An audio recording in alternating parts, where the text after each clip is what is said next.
You know, if you ask anybody with even a passing interest in the history of video games to list off the best consoles of all time, it won't take long at all before the PlayStation 2 gets a mention. Of course, while everybody immediately thinks of the iconic system sellers like the Grand Theft Autos, Metal Gears, Final Fantasies, Devil May Cry, Silent Hills, and what have you, with a catalog of over 4,000 games released during its lifespan, the true strength of Sony's second home console was its depth, which the Xbox and GameCube simply couldn't hope to compete with. And while that number is undoubtedly padded out by a large number of middling to absolutely god-awful licensed games and other forms of shovelware that have rightly been forgotten by history, there were also a number of smaller, experimental titles that may have lacked the AAA budgets of the games I previously mentioned, but still managed to win over a following with interesting ideas or unique charms, and I can think of few games which that description would apply to more than Raw Danger. Based on what you've told me, you're clearly the murderer. Boasting a less than stellar 63 Metacritic score and releasing during the twilight of the PS2, it's not difficult to understand why Raw Danger went overlooked by audiences when it came out back in 2007, and admittedly, even upon closer inspection, when you break down and evaluate each of the game's elements individually, there's nothing that really stands out on its own as being all that impressive. Most of the gameplay mechanics feel ripped straight out of a PS1 title, and most of the time the visuals don't fare much better, and despite being such a story-driven affair, the English voice acting clearly wasn't given too much priority, as it's absolutely amateurish at its best and embarrassingly abysmal at its worst, and this certainly isn't helped by lip-syncing that's so poor, you'd be forgiven for thinking this was intentionally supposed to be some sort of Kung Pao-esque parody. It hurts.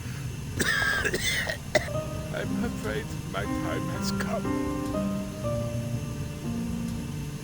Then there's the fact that during the process of localizing the game, publisher Agetec decided that the best way to make the cast more relatable for Western audiences was to turn almost every single character into a blonde for some reason. Like, I'm not exactly white, but half my family is, and I just gotta say that all those motherfuckers aren't walking around looking like Homelander, so I don't exactly know what the thought process was here. Plus, it's not like they changed anything else about the character model, so I don't know who they thought they were fooling. Like, Joshua is clearly supposed to be a young Japanese man, it's just now he's a young Japanese man with a bad dye job. And what makes it even more egregious is that they couldn't be bothered to do the same for flashbacks and photographs, which frequently leads to some jarring inconsistencies. However, sometimes you just come across something that scratches a certain itch that no other title can, and despite the well-known influence Hollywood's had on the gaming industry, surprisingly the classic disaster film is a genre that's been historically overlooked by developers. Sure, games will often adapt certain elements from them or take place in the aftermath of some catastrophic event, but if you've recently watched a movie like Titanic, 2012, or Dante's Peak, and you want to play through a game that offers a somewhat similar experience, well, Raw Danger is one of the few titles that's offering just that.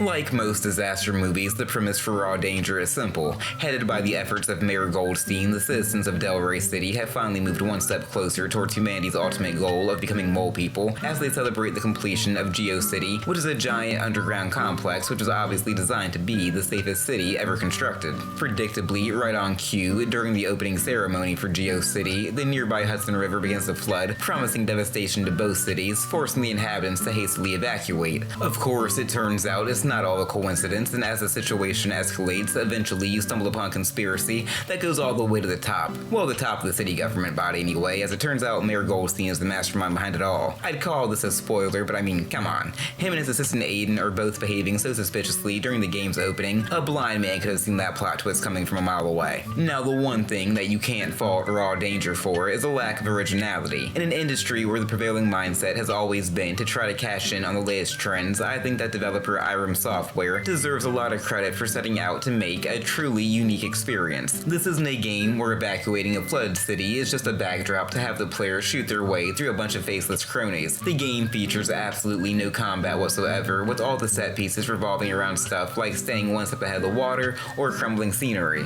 In fact, if you squint, it almost looks like a really low poly version of Uncharted at times. Raw Danger also looked to innovate with its storytelling as you witness the events of the game from the perspective of various Delray citizens, and most of these campaigns featured far more role-playing opportunities than I'd expected going into the game. Now, a good amount of these are just for flavor and don't have any actual impact, but on a couple of occasions your choices will carry much more weight as you make decisions that will affect the characters' relationships, determine whether someone lives or dies, or even completely alters a character's goals and motivations. And the results can be absolutely ridiculous. I mean, instead of being the typical action hero who selflessly dives headfirst into danger and ends up with the leading lady, my version of Joshua was a petty, vengeful asshole who was so upset at having been put in the friend zone by Stephanie, despite his numerous efforts to save her life, that he eventually just completely abandoned her. The most interesting part about all of this is that the characters' stories frequently overlap, meaning that your actions as one of the protagonists can often have unintended consequences for another down the line. Plus, while the ultimate reveal that Goldstein is somehow pulling the strings might have been pretty predictable,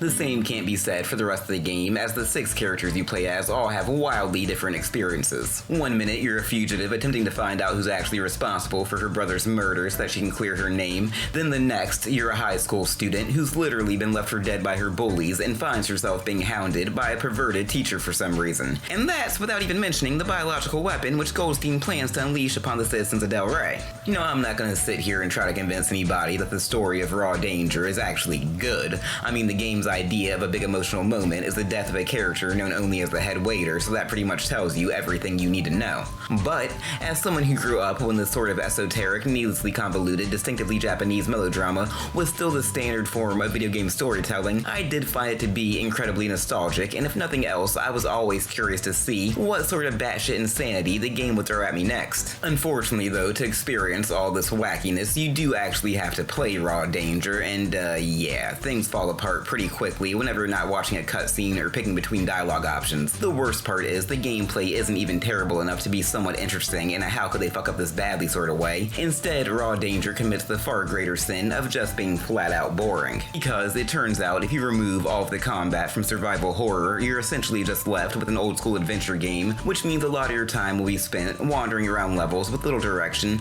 looking for the one key item you actually need to progress. Even stuff that sounds cool on paper, like turning an air mattress into an impromptu raft or racing against the flood in a taxi, are let down by the workman-like controls, which function just well enough to get the job done, but have a tendency to make even the most heart-pounding sequences come across as mundane. Then there's the core mechanic of having to manage your body heat, which ends up being severely underwhelming, as in practice all it means is that you have to use a first aid kit or heating pad every once in a while, and even if you get stuck in an area and end up burning through all your health items, chances are you're probably pretty close to a stove or some other source of heat where you can warm up and save your game. And even though Raw Danger isn't a long game and will probably be completed by most players in a handful of sessions at most, at times it's hard not to feel a sense of deja vu playing through it, and not in the way the developers intended. A few story beats are repeated multiple times, and as can be the case with actual disaster movies, there's only so many times you can watch a character just manage to avoid death at the last possible second before it starts to get a little old. By the point I had reached the game's idea of a thrilling conclusion which featured a handicapped character slowly plotting their way up a seemingly never-ending set of staircases, I was thankful that the adventure was coming to its end. But despite my misgivings, it's still an adventure I'm glad I undertook. I don't think that Raw Danger was some misunderstood masterpiece that was unfairly maligned by critics. In fact, I think its 63 rating on Metacritic is pretty much right on the money. But here's the thing, a 6 out of 10 can be a lot more interesting than an 8, and I've played a lot of games that might have been technically better than Raw Danger, but weren't anywhere near as memorable. In fact, it reminds me a lot of Way of the Samurai, which is another quirky offbeat franchise I've got a huge soft spot for, flaws and all. I've often described those games to my friends as billion-dollar ideas with a 10-cent budget, and the same could be said about Raw Danger. It's just so easy to see the obvious potential for true greatness. Raw Danger might not be for everybody, but those who are able to develop a healthy tolerance for its arcade gameplay and look past the bargain bin level production values are guaranteed a one-of-a-kind gaming experience